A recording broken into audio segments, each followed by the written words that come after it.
মূলত Valentine's day শব্দের অর্থ ভালোবাসা দিবস নয়। আজ থেকে বহু বছর আগে ঈসা আলাইহিস সালামেরও জন্মের বহু বছর পূর্বে এই ভ্যালেন্টাইন্স ডে দিবসটা শুরু হয়। তবে ওই সময় পৌত্তলিকরা এই ভ্যালেন্টাইন্স ডে পালন করত অন্য নামে।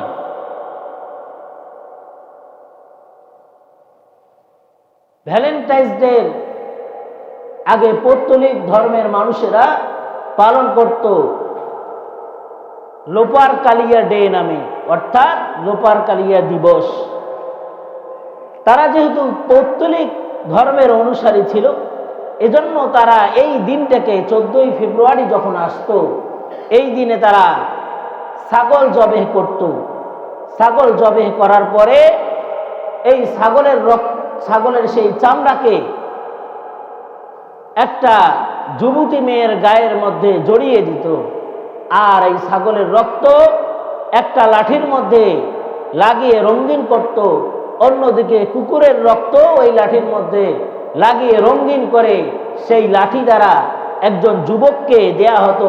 সেই লাঠি দিয়ে যুবক ওই মেয়ের শরীরের মধ্যে আঘাত করত, তাকে প্রহার করত।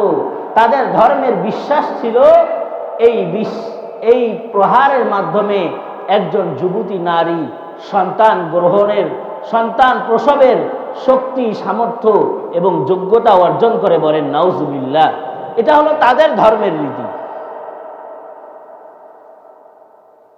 এই লোপারকালিয়া দিবস ঈসা আলাইহিস সালামের বহু বছর পূর্ব থেকে চলে আসছিল।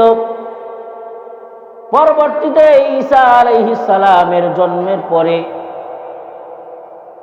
খ্রিস্টানরা যখন কোনোভাবে এই প্রথা তারা বাদ দিতে পারছিল না, যেহেতু তারা আহলে কিতাব ইনজিল তেলাওয়াত করত, এজন্য কোনোভাবেই এই লোপারকালিয়া দিবসকে নিঃশেষ করতে পারছিল না। এজন্য তারা বহুভাবে চিন্তা করলো কিভাবে এই প্রথা নিমজ্জিত করা যায়, এই প্রথাকে ধ্বংস করে যায়, এই প্রথা কিভাবে বিলীন করা যায়।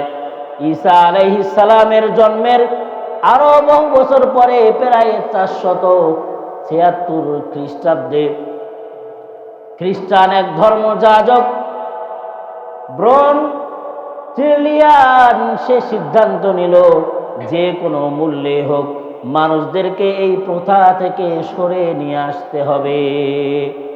পরবর্তীতে তারা বহু চিন্তা গবেষণা করার পরে এই দিনটার নাম পরিবর্তন করে আগের সেই লোপারকালিয়া দিবস যেভাবে পালন করা হতো, একজন যুবককে যখন একজন মহিলাকে আঘাত করার জন্য আদেশ করা হতো, আর এভাবে তারা একটা লটারি করত, একটা মেয়ের নামে লটারি করত, যুবকের সাথে মেয়ের লটারি করা হতো 1 বছরের জন্য। যেই যুবকের নাম এই লটারির মধ্যে উঠত, আগামী 14 ফেব্রুয়ারি আসা পর্যন্ত ওই মেয়েকে ওই পুরুষের জন্য ব্যবহার করানোর জন্য অনুমতি দেওয়া হতো। বলেন নাউজুবিল্লাহ।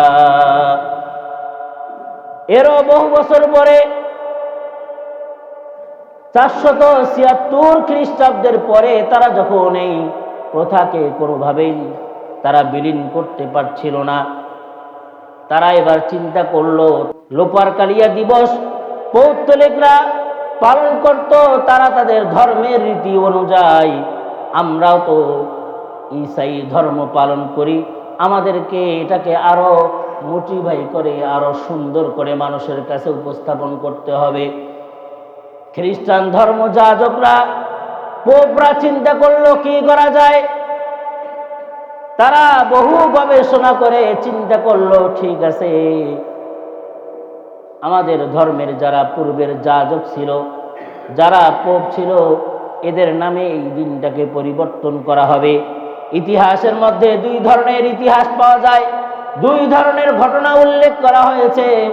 এক বর্ণনায় বলা হয় এই যে ভ্যালেন্টাইন্স ডে, ভ্যালেন্টাইন খ্রিস্টানদের একজন ধর্মযাজকের নাম ছিল।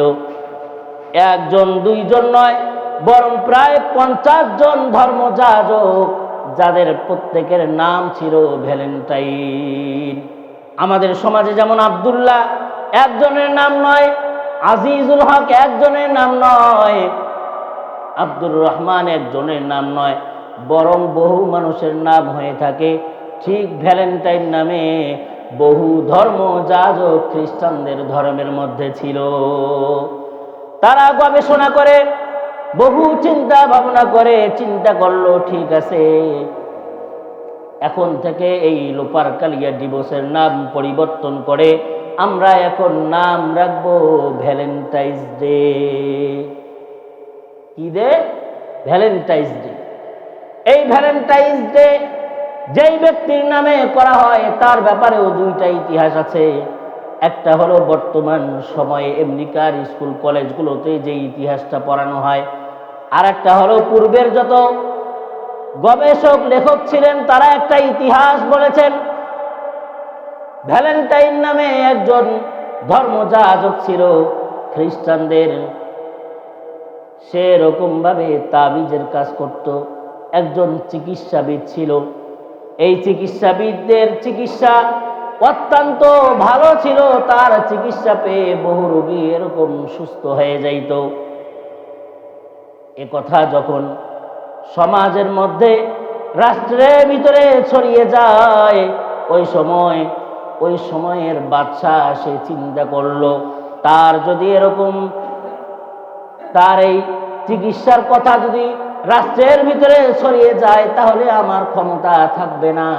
এজন্য তৎকালীন বাদশা ওই পোপ যাজককে, ভ্যালেন্টাইনকে ডেকে জেলের মধ্যে আবদ্ধ করলো।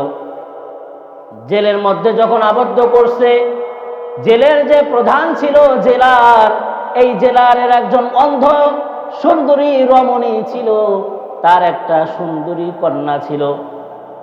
ইতিহাসে লেখা হয় এই ভ্যালেন্টাইন, এই ধর্মযাজক ওই জেলারের ওই সুন্দরী অন্ধ মেয়ের সাথে প্রেমের অভিনয় করে, তার সাথে আস্তে আস্তে গভীর সম্পর্ক করে এক পর্যায়ে ওই মেয়েটিকে সে ধর্ষণ করে। বলেন নাউজুবিল্লাহ। আমার প্রিয় যুবক ভাইয়েরা, এটা হলো ইতিহাসের লেখা, এটা ভালোবাসা দিবস নয়, বরং এটাকে ধর্ষণ দিবস বলা যায়। এই অর্থ লেখা হয়েছে। পরবর্তীতে এই ধর্মযাজককে ওই জেলার ওই শহরের যে বাদশা ছিল সে তাকে ফাঁসির মধ্যে ঝুলিয়ে দেয়। যারা তার অনুসারী ছিল পরবর্তীতে এই দিনটাকে তারা উৎসবের দিন, তাকে মনে রাখার দিন হিসাবে তারা ভ্যালেন্টাইন্স ডে নামে পরবর্তীতে তারা পালন করে থাকে। বলেন নাউজুবিল্লাহ। আর একটা ইতিহাস লেখা হয়েছে, বর্তমান যেটা আমেরিকার স্কুলগুলোতে কলেজগুলোতেও পড়ানো হয়, এই ভ্যালেন্টাইন একজন ধর্মযাজক, সে চিকিৎসা করত ঠিকই, কিন্তু সে ধর্ষণ করে নাই, বরং ওই জেলারের সুন্দরী অন্ধ মেয়ের প্রেমে পড়ে যায়। এটা কোনোভাবে যেন প্রকাশ না হয়। একটা সময় গিয়ে এটা বাদশা জানতে পারে, ওই জেলার জানতে পারে। পরবর্তীতে ওই ধর্মযাজককে তারা ফাঁসির কাস্টে ঝুলিয়ে দেয়। ফাঁসির কাস্টে ঝুলিয়ে দেওয়ার পরে তার যারা অনুসারী ছিল, তার ধর্মের যারা অনুগত লোক ছিল, তারা এটাকে পরবর্তী সময়ে তাকে স্মরণ করার জন্য বিশেষভাবে এই দিনটি পালন করত। সেটাই হলো বর্তমান সময়ের 14ই ফেব্রুয়ারি। বলেন নাউজুবিল্লাহ। এর আগে খ্রিস্টানরা আরো মানুষকে পৌত্তলিক ধর্মের সেই রীতি থেকে ফিরিয়ে আনবার জন্য খ্রিস্টান যুবকদেরকে এরকম ভাবে ডাক দিত, একটা মজলিস করত, বৈঠক করা হতো। সেই বৈঠকের মধ্যে তারা এরকম ভাবে লটারি করত যুবকদের। আগে তো রমণীর নামে লটারি আর জুয়া হতো, এখন তারা বলল ঠিক আছে, এখন থেকে যুবকের নামে লটারি করা হবে। যেই যুবকের নাম লটারির ভিতরে পাওয়া যাবে ওই যুবক আগামী 1 বছর পর্যন্ত একজন ধর্মযাজকের শিষ্য হয়ে থাকবে। তাহলে পরবর্তী দিন, পরবর্তী সময়ে, পরবর্তী বছরে ওই ব্যক্তিও ধর্মযাজক হয়ে উঠতে পারবে। এতে করে আমাদের খ্রিস্টান ধর্ম আরো মজবুত হয়ে যাবে। বলেন নাউজুবিল্লাহ। তাহলে কোথায় হলো খ্রিস্টান ধর্ম? এটা ব্যক্তির নাম। কার নাম? ব্যক্তির নাম। এই ব্যক্তির নামে বর্তমান একেবারে চক্রান্ত মুসলমানদের জন্য ষড়যন্ত্র করে মুসলমান তরুণ তরুণী তারা যেন ইসলাম থেকে বের হয়ে খ্রিস্টান ধর্মের অনুসারী হয়, খ্রিস্টান ধর্ম গ্রহণ করে। এজন্য বহু চক্রান্ত করে এই জিনিসটা বর্তমান ভ্যালেন্টাইন্স ডে, এটা হলো খ্রিস্টানদের একটা ধর্মীয় রীতি, সেই রীতির থেকে পরিবর্তন করে এখন নাম দিয়েছে ভালোবাসা দিবস। বলেন নাউজুবিল্লাহ। এজন্য সংক্ষিপ্ত সময় আপনাদেরকে ইতিহাসটা বললাম। যুবক যুবকেরা, আমরা যারা বাবা আছি, ভাই আছি, প্রত্যেকে নিজেদের মেয়েকে সামলান। এটা মারাত্মক ধরনের একটা ফিতনা। এই ফিতনা থেকে যদি আমি আমার সন্তানকে, আমি আমার বোনকে বাঁচাতে না পারি, ভবিষ্যৎ প্রজন্ম যারও সন্তান দিয়ে এলাকা সমাজ ভরপুর হয়ে যাবে। বলেন নাউজুবিল্লাহ।